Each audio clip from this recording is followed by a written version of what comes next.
In this video, we are going to use SUMIF function. Currently, I am in SUMIF function worksheet. We have already learned sum function, but in this video, we are going to use sum function with certain condition. That's why it is called SUMIF function. First, I will explain you the scenario what I am going to do. In H3 cell, I am going to find out total unit. It means sum of unit, but there is a condition.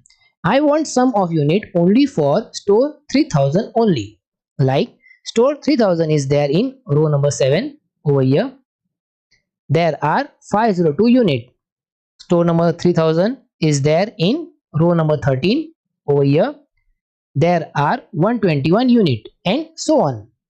To find out total unit of store 3000, first we will click to H3 cell.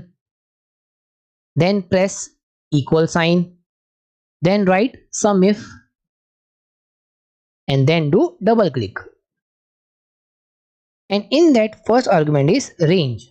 So in our scenario, range is store column because store number 3000 is there. So we are selecting complete range of column by shortcut key Ctrl Shift down arrow. So for that, first click B3 cell, then Ctrl Shift down arrow.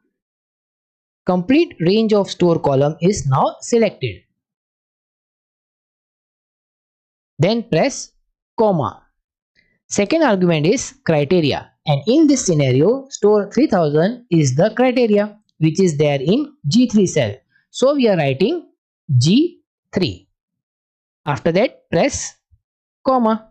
Last argument is sum of ranges, and in this scenario we want sum of total unit. So we will select complete range of unit column. First we will click to E3 cell. Then we will use shortcut key Ctrl Shift down arrow. Complete range is selected of unit. Now close bracket. And last step is press enter. The moment we press enter, we got the answer, and answer is 17538 unit for store number 3000. One more thing I want to tell you. First I will double click the formula in H3 cell. In criteria argument we have written G3 cell, but instead of G3 cell we can write 3000 also as a criteria because that was actually our criteria. So instead of G3 I am writing 3000 like this.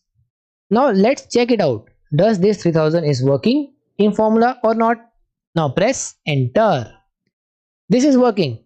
That's the beauty of SUMIF function. Taking one more example, this time taking example of total sales.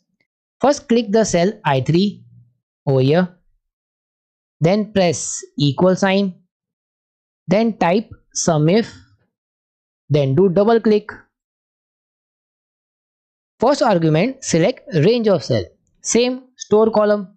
First click to cell B3, then Ctrl Shift down arrow. Complete range is now selected. Now press comma. Second argument, select criteria. Our criteria is store number 3000. So we will select cell number G3 like this. Then press comma. Now last argument, select sum of ranges. Last time we have taken total of unit, and this time we are taking total of sales. So we are selecting complete range of sales column. For that, first we will click to D3 cell, then shortcut key Ctrl Shift down arrow. Complete range of cell is now selected. Then close bracket sign and then press enter. The moment we have pressed enter, our answer is here in I3 cell, and that is 4,91,064 over here. Like this, you can also find out total unit and total sales of E0032M in H5 cell and I5 cell. Try it out in your Excel worksheet. If you have any question, then ask me in Q&A section. Now, I will see you in next video.